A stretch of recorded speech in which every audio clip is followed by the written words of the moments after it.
안녕하세요. 식어서도 맛있는 커피를 만드는 커피코나 심재원입니다. 커피를 즐겨 드시는 분들이 커피로 말미암아 만족감을 누리는 분들도 계시고, 커피를 마시면 예상외로 몸이 힘들다고 호소하는 분들이 계십니다. 커피가 과연 어떠한 성분이 있기에 우리를 이렇게 즐겁게 하기도 하고 몸이 힘들게도 하는 것인지, 또한 몸이 힘듦에도 불구하고 계속 이러한 커피를 찾는 이유가 무엇인지, 우리는 이 커피의 정체를 알고 싶어 합니다.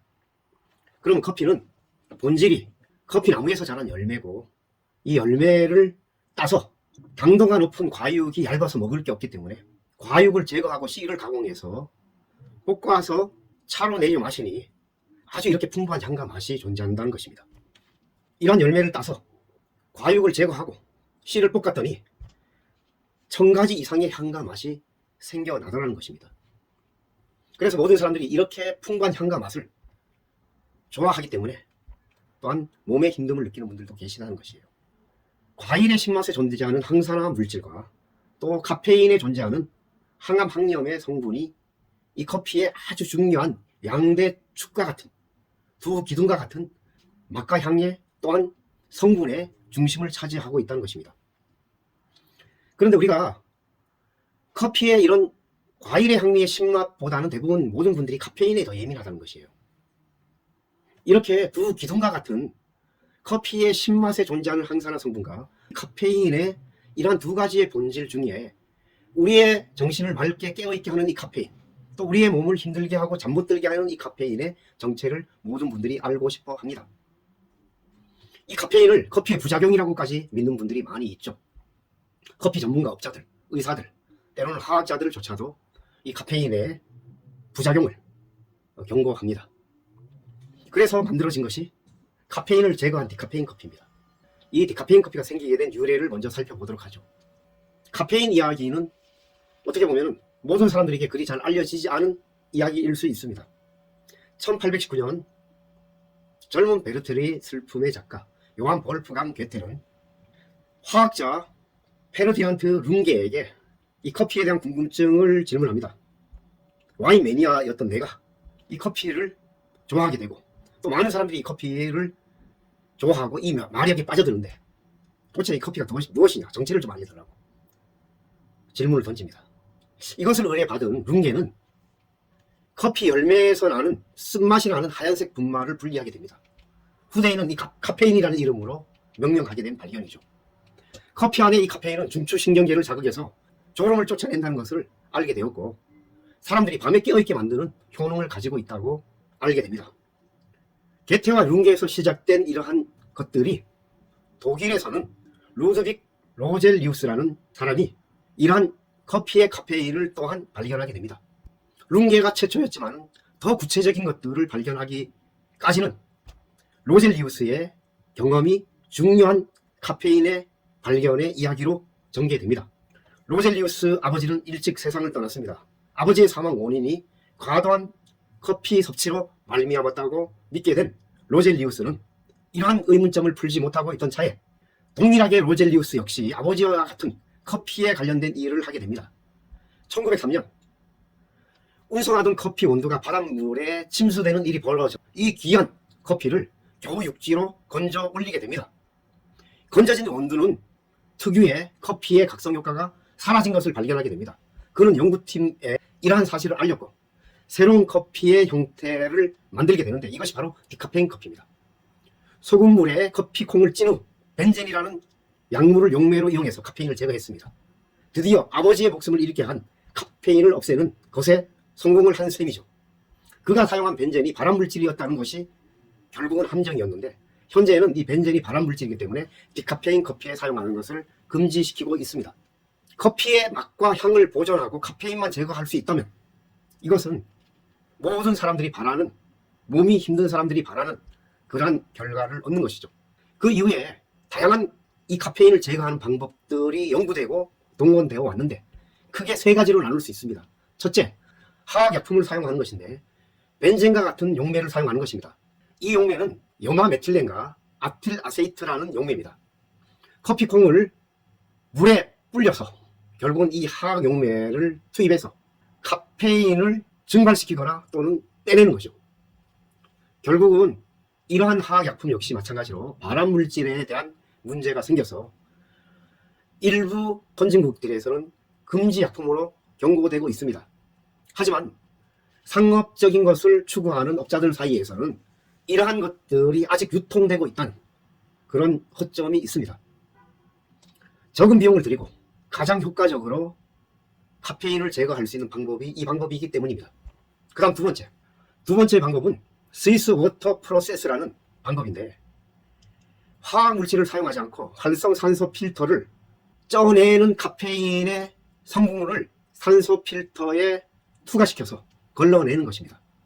이건 역시 화학약품을 사용하는 것보다 비용이 더 많이 들기 때문에 커피의 원가가 점점 올라간다는 약점이 있습니다. 또한 이러한 어떤 방법들이 향과 맛을 그대로 보존하는가 하면 동일하게 향과 맛을 보존하는 데는 많은 손실이 있다는 약점을 가지고 있습니다. 세 번째, 가장 좋은 방법이 이산화탄소 추출법입니다. 이산화탄소를 기체와 액체의 중간자적인 입장에서 아주 효과적으로 카페인을 제거하는 방법인데, 이 이산화탄소 추출법은 기존의 화학약품이나 또는 스위스 워터 프로세싱의 방법보다는 훨씬 더 고급스러운 아주 건강한 방법입니다. 그러나 가장 비싼 설비비와 비용이 든다는 약점을 안고 있습니다. 이 세 가지 방법 모두 커피를 본래의 향미를 어느 정도 보관하느냐는 것들에 대해서는 업자들이나 또는 화학자들은 향과 맛은 보존이 거의 된다고 주장을 하고 있지만, 저는 이러한 주장에 대한 신뢰에 동조할 수 없는 현실을 말씀드리고자 합니다. 왜 이러한 주장들의 맹점이 있는가 하면, 첫째, 커피의 생두를 가공하는 과정이 잘 익은 아주 앵두보다 조금 더 큰 커피 열매를 과육을 제거하고 씨 2개를 물이든 아니면 햇빛이든 지리겨서 발효 공정을 거칩니다. 이 발효 공정을 거치면서 미생물들이 발효가 되고 아주 좋은 물질들로 바뀌게 됩니다. 좋은 향미로 바뀌게 됩니다. 우리가 콩을 지리겨서 햇빛에 말리고 또는 그늘에 말리면서 다양한 균들이나 또는 박테리아, 미생물들이 발효의 향미로 말미암아 아주 유익한 박테리아, 유익한 균들을 살려나게 되죠. 된장, 청국장, 항암물질이 가득 차 있고 우리의 소화의 효소를 돕는 이러한 한국인들에게 있어서 아주 건강을 회복시켜주는, 또 심지어 치즈조차도 우유에 그런 아주 부정적이고 부작용 많은 것들을 이 발효 공정을 통하여 발효 숙성을 통해서 미생물들을 살려내는 것입니다.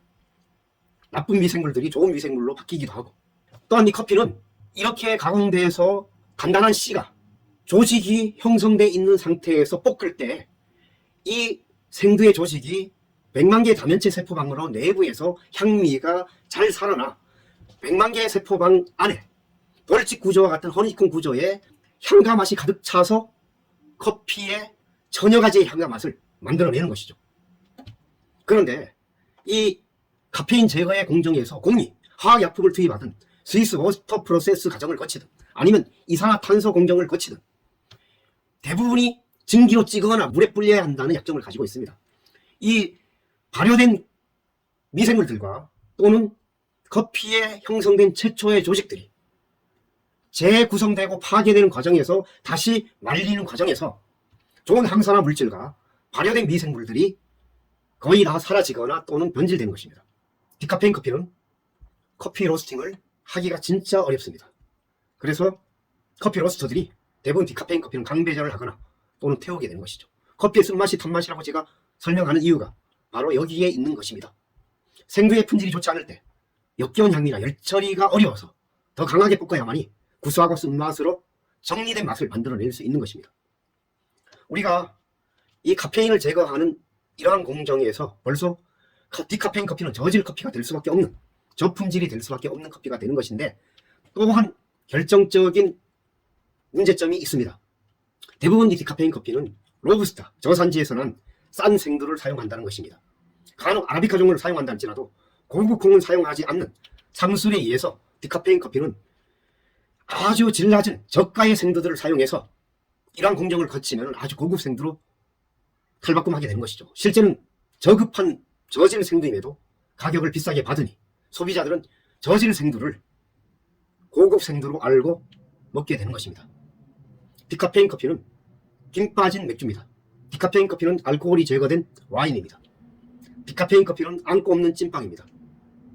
제가 왜 디카페인 커피를 저질 커피라고 이야기하는지, 천년의 역사를 통해서 이러한 사실을 밝히는 전문가, 화학자, 의사들조차도 없으니 안타까운 일입니다. 저는 소비자들이 현명한 소비를 해야 한다고 말합니다. 카페인은 항염 항암 물질이 존재합니다. 우리의 간의 독과 우리의 뇌의 알츠하이머 예방까지. 알츠하이머는 치료약이 없습니다. 예방이 아주 절대적으로 중요하죠. 최근에 와서는 이 커피의 카페인이 이 알츠하이머의 예방에 탁월한 논문들이 계속 나오고 있습니다. 이러한 좋은 것들을 다 제거하고 커피의 신맛의 항산화 성분들이 사라진 커피, 커피의 항염 물질이 사라진 디카페인 커피를 고가에 판매하는 상술에 더 이상 당하지 않아야 합니다. 진짜 커피 드세요. 진짜 커피는 커피 한 잔을 마시면 깨끗합니다. 색상이 열매 색상, 와인 색상, 타서 검은 색상이 아닙니다. 과일차에 가까운 커피일수록 진짜 커피입니다. 이러한 커피는 몸을 살립니다. 또한 생두에 발효된 된장 향미나 청국장 향미까지도 느껴지는 그러한 커피라면 우리의 장내 미생물까지 살리고 우리의 인슐린의 공급의 저항성을 민감성으로 회복해주는 간의 쪽에 탁월한, 또 우리의 알츠하이머 예방에도 탁월한 이러한 진짜 커피를 드신다면, 이 커피의 본질을 알게 된다면 디카페인 커피를 찾지 않게 됩니다. 디카페인 커피의 허구를 깨트려야 합니다. 천년의 왜곡, 천년의 오류, 천년의 중독.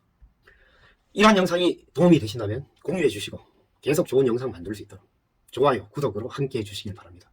감사합니다.